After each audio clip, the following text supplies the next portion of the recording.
Malam itu hujan turun deras, menyelimuti kota kecil yang sepi. Di balik pintu rumah sederhana, terdengar suara isak tangis tertahan. Seorang gadis muda bernama Intan berdiri dengan mata sembab. Tubuhnya menggigil karena basah kuyup, sementara koper besar tergeletak di teras rumah. Ia baru saja diusir. Bukan oleh orang asing, tapi oleh lelaki yang selama ini ia perjuangkan. Ia tunggu dengan penuh harap, dan ia cintai sepenuh hati. Namanya Yuda. Seorang prajurit tamtama yang dulu bersumpah akan menikahi Intan setelah lulus pendidikan. Tapi semua janji itu sirna ketika pangkat mulai menempel di seragamnya. Hati Yuda ikut berubah. Intan menunduk. Tangan gemetar memegang ponsel yang baru saja memutar pesan suara dari Yuda. Aku ini tentara sekarang, Tan. Aku butuh istri yang bisa menopang karirku.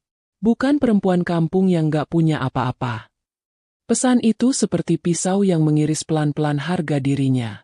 Hatinya hancur. Tapi air mata sudah terlalu sering jatuh. Hingga kini hanya rasa perih yang tersisa. Intan memandang langit yang menangis bersamanya. Ia melangkah pergi. Tak tahu harus kemana. Tak ada sanak saudara di kota ini. Hanya Yuda satu-satunya tumpuan hidup. Dan sekarang lelaki itu membuangnya seperti tak berarti apa-apa. Langkahnya tersok. Perutnya sesekali terasa nyeri.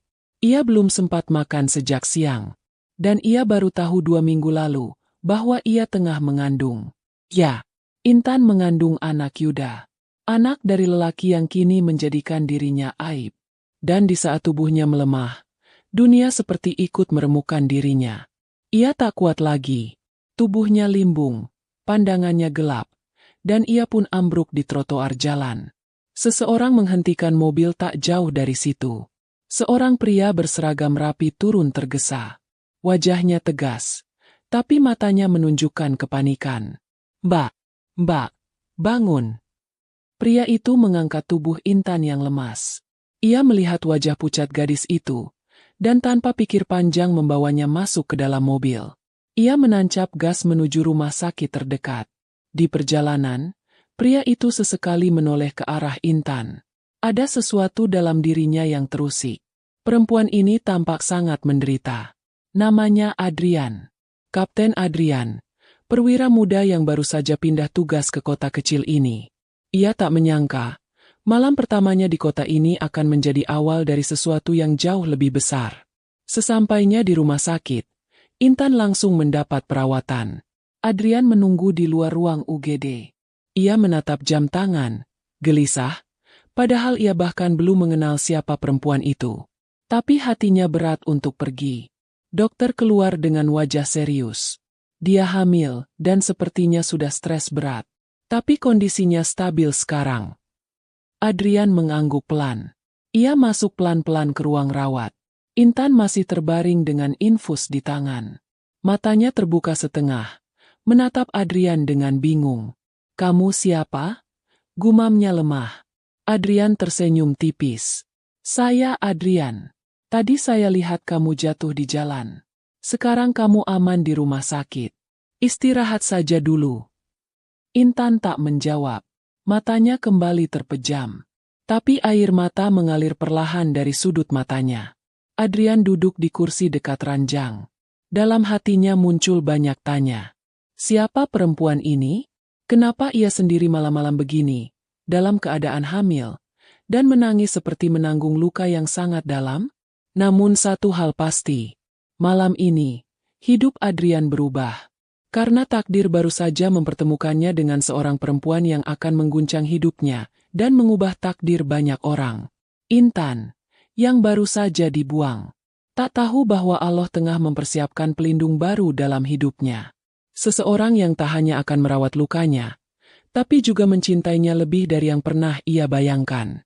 Dan tanpa Intan sadari, perjalanan balas dendam takdir baru saja dimulai. Pagi itu, sinar matahari masuk perlahan ke dalam ruangan rumah sakit. Udara masih terasa dingin. Intan terbangun dengan kepala berat, matanya sembab, dan tubuhnya terasa lemah. Ia menatap sekeliling. Sekilas ia tak tahu di mana berada. Sampai pintu ruangan terbuka perlahan. Seseorang masuk membawa kantong plastik berisi bubur hangat dan segelas susu. Adrian. Dengan pakaian sipil sederhana, pria itu tampak tenang. Wajahnya teduh. Ada ketulusan yang jarang Intan temui. Selamat pagi. Kamu udah bisa duduk? Aku bawain bubur. Kamu belum makan semalam, kan? Intan mengangguk pelan. Ia masih kaget. Siapa sebenarnya pria ini? Kenapa begitu peduli padanya? Padahal mereka baru bertemu. Aku nggak punya uang buat bayar rumah sakit.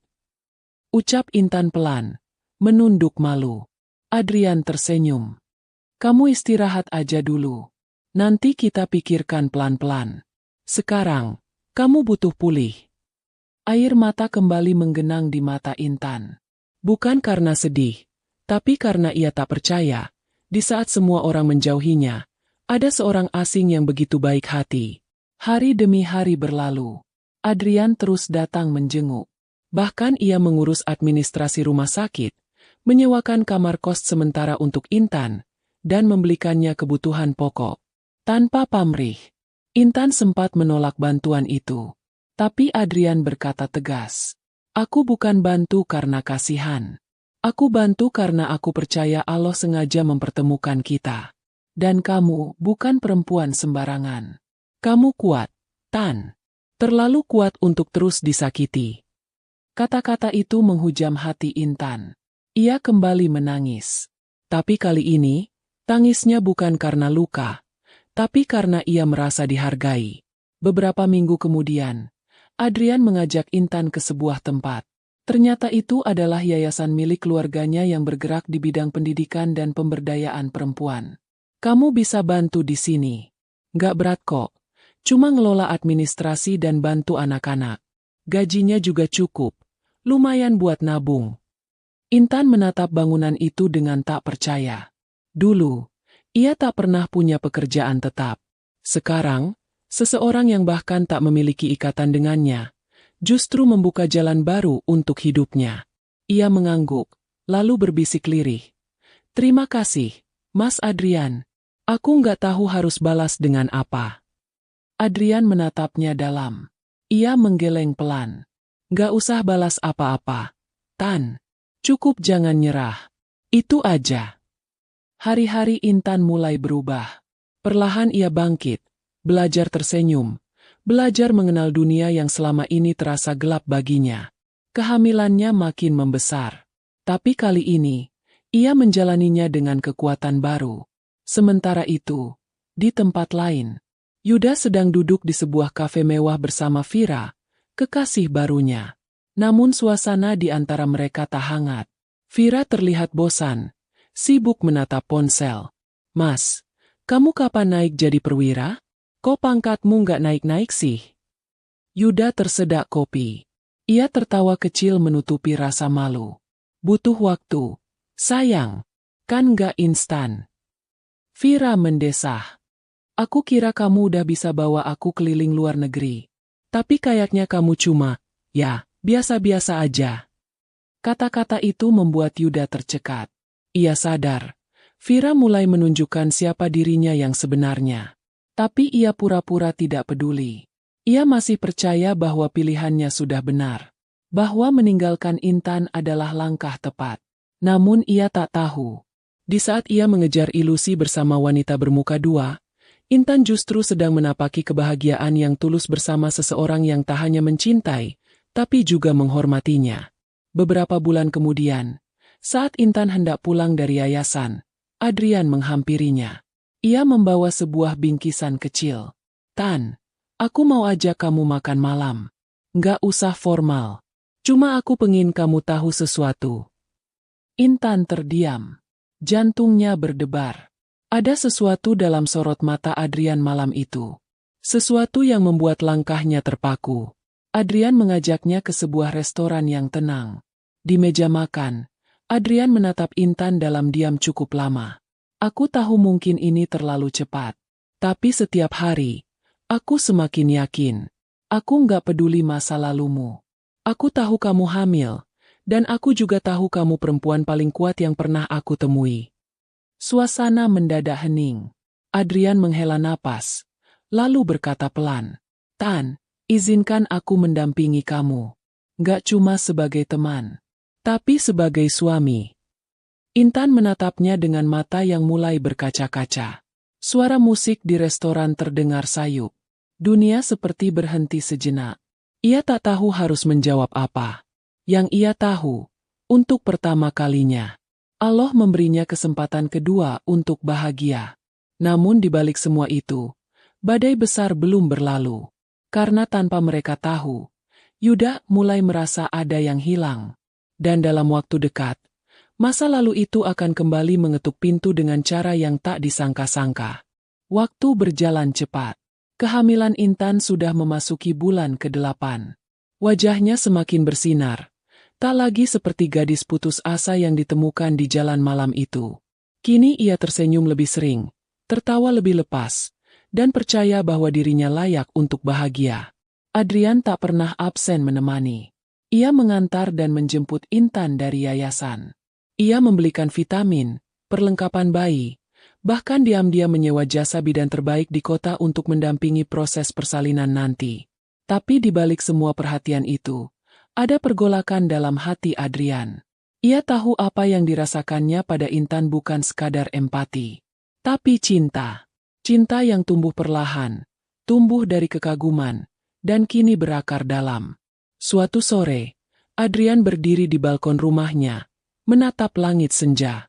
Di tangannya, sebuah kotak bludru kecil tergenggam erat. Isinya, cincin sederhana, tapi penuh harap. Ia menghela napas panjang. Allah, kalau memang dia takdirku, lancarkan semuanya. Sementara itu, Intan sedang duduk di kursi yayasan, mengelus perutnya yang besar. Di hadapannya, selembar kertas undangan sederhana. Bukan undangan pernikahannya, tapi undangan lamaran dari pihak keluarga Adrian yang akan datang menemui Intan secara resmi. Awalnya Intan ragu, sangat ragu. Ia merasa tak pantas. Ia merasa masa lalunya terlalu kotor. Tapi Ibunda Adrian, seorang wanita lembut bernama Bu Ratri, datang langsung menemuinya beberapa hari sebelumnya. Kamu adalah perempuan yang kuat, Intan. Dan anakmu, juga anak kami. Kami tidak melihat masa lalu. Kami melihat ketulusan kamu sekarang. Kata-kata itu menguatkan. Untuk pertama kalinya, Intan merasa diterima, dipeluk, bukan dicerca, dihormati, bukan dihakimi. Hari lamaran tiba. Rumah kecil yang disewa Adrian dihias sederhana tapi hangat. Intan mengenakan kebaya putih bersih. Tangannya gemetar saat menerima cincin dari Bu Ratri, disaksikan para tetangga dan pengurus yayasan. Adrian menatapnya penuh haru. Ia menggenggam tangan Intan, dan berkata pelan, "Aku nggak minta kamu lupakan semua luka itu. Aku cuma minta izinkan aku jadi alasan kamu untuk tidak menyerah lagi." Air mata Intan jatuh. Ia mengangguk pelan. Pernikahan mereka dilangsungkan 1 bulan setelah bayi lahir. Dan ketika hari itu datang, rumah sakit penuh dengan kebahagiaan. Seorang bayi laki-laki lahir dengan selamat. Adrian berada di sisi Intan, menggenggam tangannya, dan mengazankan bayi itu di telinga kanannya. Meski bukan darahnya, Adrian menerimanya sepenuh hati. Namun, saat semua terasa sempurna, takdir mulai membuka pintu lama yang selama ini tertutup. Yuda, yang kini hidupnya mulai kacau, secara tak sengaja melihat foto pernikahan Intan dan Adrian lewat media sosial teman lamanya. Ia membeku, matanya membesar, jantungnya berdegup kencang. Ia tak percaya apa yang dilihatnya. Adrian, sahabatnya sewaktu pendidikan, kini menjadi suami dari wanita yang dulu ia buang dengan mudahnya. Darahnya seperti naik ke kepala. Ia langsung menghubungi Vira, tapi Vira tak menjawab. Sudah beberapa hari ini wanita itu susah dihubungi. Dan saat akhirnya mereka bertemu, Vira mengaku sedang dekat dengan seorang pengusaha muda. "Maaf Mas Yuda, aku butuh masa depan. Bukan janji kosong."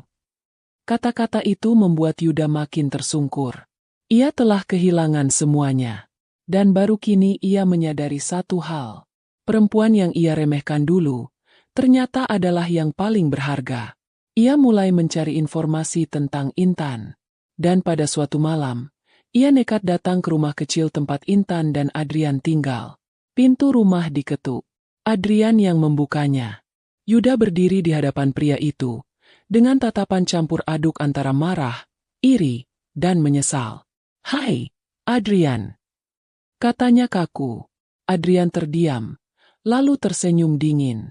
"Mas Yuda, silakan masuk, kalau mau silaturahmi." Yuda masuk. Matanya menyapu seisi rumah. Lalu berhenti pada sosok Intan yang sedang menggendong bayi kecil. Tersenyum lembut. Tatapan mereka bertemu. Suasana mendadak sunyi. Yuda menahan napas. "Tan, itu anakku, kan?" Intan tidak menjawab. Tapi tatapan matanya menjelaskan segalanya. Yuda melangkah mendekat. Tapi Adrian berdiri di antara mereka. "Anak ini memang lahir dari darahmu. Tapi aku yang membesarkannya. Aku yang menemaninya sejak dalam kandungan. Jadi, sebelum kamu merasa berhak, tanyakan dulu pada hatimu. Dulu, kamu ada di mana saat dia butuh ayah?" Yuda terdiam. Tak bisa berkata apa-apa. Kata-kata Adrian seperti cambuk yang menyayat harga dirinya. Intan berdiri pelan. Ia menatap Yuda, dan suaranya tenang tapi tajam. "Dulu, kamu bilang aku nggak cocok buat kamu. Sekarang, kamu datang saat aku udah bahagia? Maaf, Mas. Kebahagiaan ini bukan untuk dibagi sama penyesalan." Wajah Yuda memucat. Dunia serasa runtuh di depan matanya. Dan saat itu juga ia tahu. Ia telah kehilangan segalanya. Bukan karena nasib, tapi karena kesombongan dan kebodohannya sendiri. Malam itu hujan kembali turun. Seperti malam saat Intan pertama kali diusir dari hidup Yuda. Tapi kini, perannya berbeda. Ia bukan lagi gadis lemah yang berdiri di bawah hujan dengan tubuh menggigil. Kini, ia adalah seorang istri, seorang ibu, dan seorang perempuan yang telah bangkit dari luka. Yuda berdiri di depan rumah Adrian dan Intan. Diam tak bergerak. Kata-kata Intan masih terngiang di telinganya. "Maaf, Mas. Kebahagiaan ini bukan untuk dibagi sama penyesalan." Setelah beberapa saat, Yuda pergi. Langkahnya berat. Kepalanya tertunduk. Dunia seperti menghukumnya perlahan. Hari-hari setelah itu menjadi hari paling sunyi dalam hidupnya. Ia datang ke markas tanpa semangat. Ia kehilangan fokus saat latihan.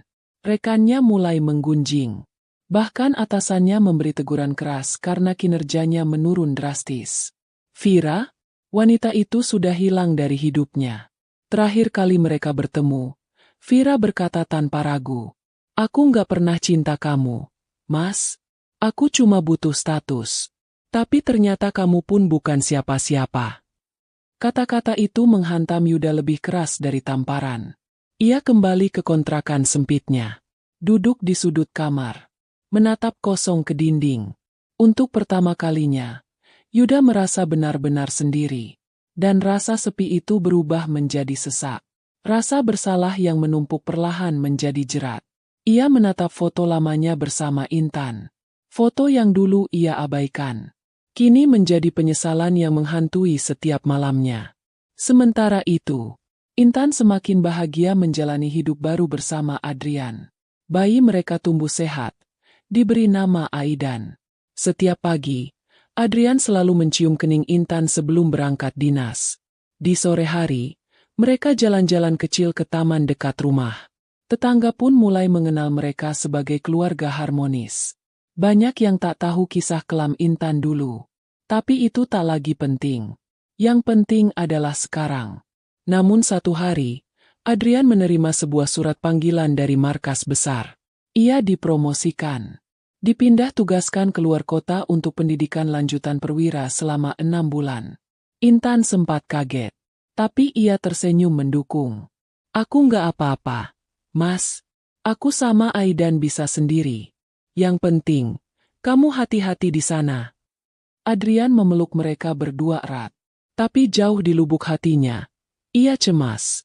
Bukan karena rindu, tapi karena ia tahu Yuda masih ada di kota ini. Dan benar saja, saat Adrian pergi, Yuda mulai mendekati Intan kembali. Ia pura-pura tak sengaja muncul di depan yayasan, membawa mainan kecil untuk Aidan. Tan, aku tahu aku salah. Tapi anak ini darah dagingku. Izinkan aku sekadar melihat dia tumbuh. Intan langsung memeluk Aidan erat. Ia menatap Yuda dingin. Mas Yuda, dulu kamu buang aku seperti sampah. Sekarang kamu datang bawa mainan dan minta hak sebagai ayah? Terlambat. Tapi Yuda tak menyerah. Ia mulai menyebar cerita ke rekan-rekan lamanya. Ia bilang Adrian merebut wanita yang seharusnya menjadi istrinya. Ia bahkan mencoba mengurus surat pengakuan anak secara diam-diam lewat jalur hukum. Intan panik. Ia tak menyangka Yuda akan sejauh itu. Ia mencoba menghubungi Adrian. Tapi karena pendidikan militer sangat ketat, komunikasi Adrian terbatas. Pesan Intan hanya dibaca beberapa hari sekali. Puncaknya, Yuda datang ke yayasan, membawa seorang pengacara. Ia menuduh Intan telah menjauhkan anak kandung darinya. Ia bahkan mencoba menjemput Aidan secara paksa. Suasana menjadi ricuh. Intan menangis. Anak-anak yayasan ketakutan. Para pengurus berusaha melerai. Mas Yuda, jangan bikin aib di sini, teriak salah satu pengurus. Tapi Yuda keras kepala. Ia merasa punya hak. Ia merasa dunia tak adil padanya. Namun di tengah kekacauan itu, seseorang datang. Dengan seragam lengkap. Langkah tegap. Tatapan tajam. Adrian. Ia baru saja menyelesaikan satu sesi pendidikan dan langsung pulang begitu mendengar kondisi Intan. Ia berdiri di depan pintu yayasan. Menatap Yuda lurus-lurus. Kamu nggak punya hak atas anak itu. Yuda tercekat. Pengacara di sampingnya mundur pelan. Aku udah nikahi ibunya. Aku yang rawat sejak dari kandungan. Aku yang dampingi lahirnya. Kamu bahkan gak tahu anakmu lahir bulan berapa. Yuda tak bisa berkata-kata. Tapi Adrian belum selesai. Aku bisa bawa ini ke hukum militer. Yuda, kamu mengganggu istri perwira aktif. Kamu bikin keributan di yayasan. Mau aku bawa ke Mahmil? Wajah Yuda memucat. Semua mata menatapnya. Seketika harga dirinya runtuh. Ia tak punya pijakan. Dan kali ini, tak ada siapapun yang bisa membelanya. Yuda pergi dalam diam. Langkahnya gontai. Masa depannya hancur. Dan untuk pertama kalinya, ia benar-benar kalah. Kalah karena dirinya sendiri. Beberapa bulan telah berlalu sejak kejadian di yayasan. Suasana mulai kembali tenang. Intan kembali menjalani rutinitasnya dengan senyum yang semakin sering muncul. Yayasan tempatnya bekerja kini bahkan membuka kelas khusus untuk ibu tunggal dan perempuan korban kekerasan. Sebuah bentuk perjuangan yang lahir dari luka masa lalunya sendiri. Adrian, setelah kembali dari pendidikan, kini resmi menyandang pangkat perwira. Namanya mulai dikenal di satuannya sebagai sosok yang tegas dan berintegritas. Namun di rumah, ia tetap Adrian yang lembut, suami penuh kasih, dan ayah yang tak pernah absen mencium kening Aidan sebelum tidur. Suatu sore, Intan sedang menyapu halaman kecil depan rumah mereka. Aidan bermain dengan mobil-mobilan, sesekali tertawa. Adrian duduk di kursi bambu, menyeruput teh hangat. Angin sepoi mengelus wajah mereka. Dan saat itu, Intan menatap suaminya, tersenyum. Mas, terima kasih ya. Karena nggak pernah ninggalin aku. Adrian menatap balik dengan senyum yang dalam. Ia berdiri, meraih tangan Intan, dan menggenggamnya erat. Aku justru yang harus berterima kasih. Karena kamu sudah berani bertahan. Karena kamu sudah membiarkan aku ada di hidup kamu. Mereka berdua terdiam, menikmati senja.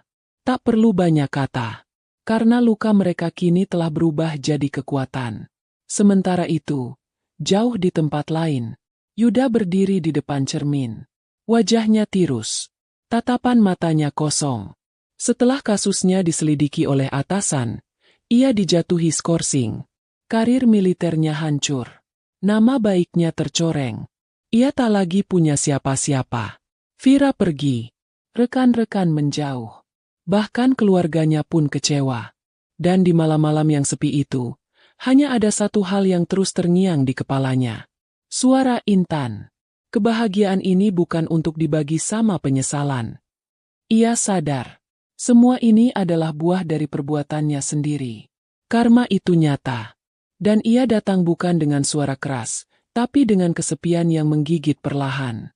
Satu hal yang Yuda pelajari dengan pahit, bahwa meninggalkan orang yang mencintai kita tulus, demi ego dan gengsi, hanya akan membawa kita pada penyesalan tanpa ujung. Kembali ke rumah kecil milik Adrian dan Intan. Aidan telah tertidur di pangkuan ibunya. Adrian memandangi keduanya dengan mata hangat. Mereka bukan keluarga yang sempurna, tapi mereka saling melengkapi. Dan yang paling penting, mereka saling memilih. Di saat dunia memilih untuk pergi, langit malam perlahan menutup hari dengan tenang. Cahaya lampu temaram dari jendela rumah memantul lembut ke halaman. Angin malam membawa keheningan yang damai. Karena pada akhirnya, kebahagiaan itu bukan milik mereka yang sempurna, tapi milik mereka yang tetap bertahan. Meski pernah disakiti, meski pernah dibuang.